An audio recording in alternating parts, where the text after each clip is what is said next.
शरद पूर्णिमा की पौराणिक कथा। एक बार एक गांव में एक व्यापारी रहा करता था, जो व्यापार के मामले में बहुत ही निपुण था। गांव के सभी लोग व्यापारी की बहुत प्रशंसा किया करते थे और उससे ही व्यापार की सभी वस्तुएं खरीदा करते थे। उस व्यापारी की 2 बेटियां थी। वह अपनी बेटियों से बहुत प्रेम किया करता था। उनके लालन पालन में कोई भी कमी होने नहीं देता था। धीरे धीरे जब व्यापारी की दोनों बेटियां बड़ी हो गई, तब उस व्यापारी ने अपनी दोनों बेटियों का विवाह बड़ी धूमधाम से किया। अपनी दोनों बेटियों की शादी अच्छे अच्छे परिवारों में की। व्यापारी की बड़ी बेटी को पूजा पाठ में अत्यधिक रुचि थी और उधर व्यापारी की छोटी बहन को पूजा पाठ में कोई भी रुचि नहीं थी। शादी के बाद व्यापारी की दोनों बेटियों ने माता शरद पूर्णिमा का व्रत रखना शुरू कर दिया। व्यापारी की बड़ी बेटी बहुत ही ध्यानपूर्वक और मन लगाकर शरद पूर्णिमा की पूजा की तैयारी करती थी और उपवास रखा करती थी। उधर व्यापारी की छोटी बेटी शरद पूर्णिमा की पूजा तो करती थी, लेकिन वह सारे काम को आधा अधूरा करती थी। व्यापारी की छोटी बेटी ने कभी भी शरद पूर्णिमा की पूजा संपन्न करी ही नहीं थी। उधर व्यापारी की बड़ी बेटी ने हमेशा से शरद पूर्णिमा की पूजा मन लगाकर की थी और उसको संपन्न भी किया था, जिसके फलस्वरूप व्यापारी की छोटी बेटी की कोई संतान नहीं थी।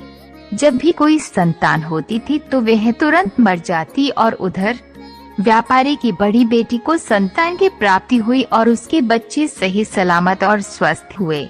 ये देखकर ये व्यापारी की छोटी बेटी बहुत परेशान हो जाती है और उसने एक ब्राह्मण के पास जाने का निर्णय लिया, जिसके बाद उस ब्राह्मण में व्यापारी की छोटी बेटी से कहा कि तुमने जो अपराध किया है उसका फल तुमको मिल रहा है, जिसके कारण तुम्हारी कोई भी संतान होती है वह मर जाती है। यह सुनकर वह आश्चर्यचकित हो गई और तभी व्यापारी की छोटी बेटी ने ब्राह्मण से पूछा कि कैसा अपराध हुआ है, मुझसे आप बताइए। तब ब्राह्मण ने व्यापारी की छोटी बेटी को बताया कि तुमने कभी भी शरद पूर्णिमा का व्रत और उनकी पूजा कभी पूरी नहीं की है, उसको हमेशा आधा अधूरा छोड़कर खत्म किया है, जिसके कारण तुमको ये कष्ट झेलना पड़ रहा है।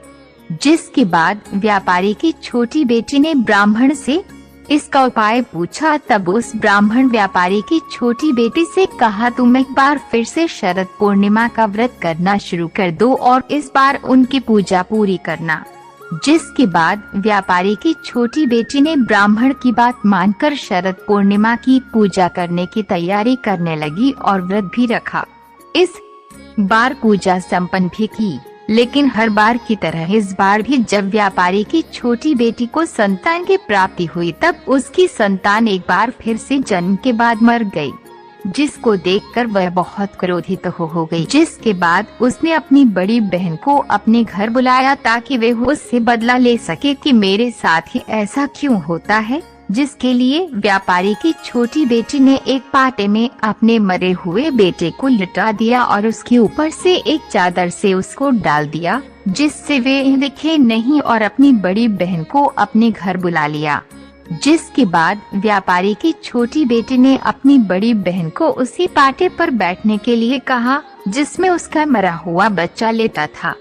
जैसे ही उसकी बड़ी बहन उस पाटे में बैठने लगी, तब उसको कुछ अजीब लगा, जिसको देखने के लिए वह उठी और उसने देखा कि नीचे तो एक बच्चा लेटा है। जिसको व्यापारी की बड़ी बेटी ने छुआ तो वह मरा हुआ बच्चा जोर जोर से रोने लगा। जिसके बाद व्यापारी की बड़ी बेटी ने अपनी छोटी बहन से कहा कि तुम मुझसे ये क्या करवाने जा रही थी, अभी तो मुझसे अपने बच्चे की मृत्यु करवा देती और मैं कितना बड़ा अपराध कर देती। जिसके बाद उसकी छोटी बहन ने अपनी बड़ी बहन को बताया कि ये बच्चा तो पहले से ही मर चुका था, लेकिन जैसे ही तुमने इस बच्चे को छुआ है वह पुनः जीवित हो गया। तुमने मेरे बच्चे को नया जीवन दिया है। ये चमत्कार देखकर सभी लोगों ने भी शरद पूर्णिमा का व्रत और पूजा करना शुरू कर दी। शरद पूर्णिमा को अधिकतर उत्तर भारत में रहने वाले लोग मनाते हैं और जब अश्विन की पूर्णिमा होती है तो उससे ही सभी लोग शरद पूर्णिमा कहते हैं और इस दिन उपवास रखने के कारण इस उपवास को कोजागरी उपवास पूर्णिमा और रास पूर्णिमा कहते हैं, क्योंकि बहुत से लोगों का मानना है इस दिन भगवान श्री कृष्ण जी ने अपनी गोपियों के साथ रासलीला की थी। शरद पूर्णिमा के दिन सभी लोगों को चंद्रमा को देखना चाहिए, क्योंकि उस दिन चंद्रमा अपनी पूरी 16 कलाओं में विराजमान होता है। शरद पूर्णिमा के दिन चंद्रमा इतना सुंदर लगता है कि मन करता है बस उसे देखते ही जाए। शरद पूर्णिमा के दिन चंद्रमा को देखने से हमारे शरीर में एक अलग सी शांति प्रदान होती है और शरद पूर्णिमा के दिन सभी लोग सुबह स्नान करके और नए कपड़े पहनकर पूजा की तैयारी करते हैं। शरद पूर्णिमा के दिन सभी लोग जो भी शरद पूर्णिमा की पूजा करता है उस दिन उसको पूरे दिन का व्रत रखना होता है। शरद पूर्णिमा के दिन देवी लक्ष्मी जी की पूजा की जाती है और जैसे जैसे शाम होती है तो शाम के समय ही माता लक्ष्मी जी की पूजा की जाती है। पूजा करने के बाद सभी लोग चंद्रमा के पास जाते हैं। चंद्रमा को देखकर अपना व्रत खोलते हैं, बहुत सारे गाने गाते हैं, खीर बनाते हैं, जिसको खाकर बहुत सारा आनंद प्राप्त करते हैं। बहुत से लोगों का मानना है कि शरद पूर्णिमा वाले दिन रात में चंद्रमा से अमृत की वर्षा होती है, जिसके कारण सभी लोग खीर बनाकर अपनी छत में जाकर खीर को रख देते हैं।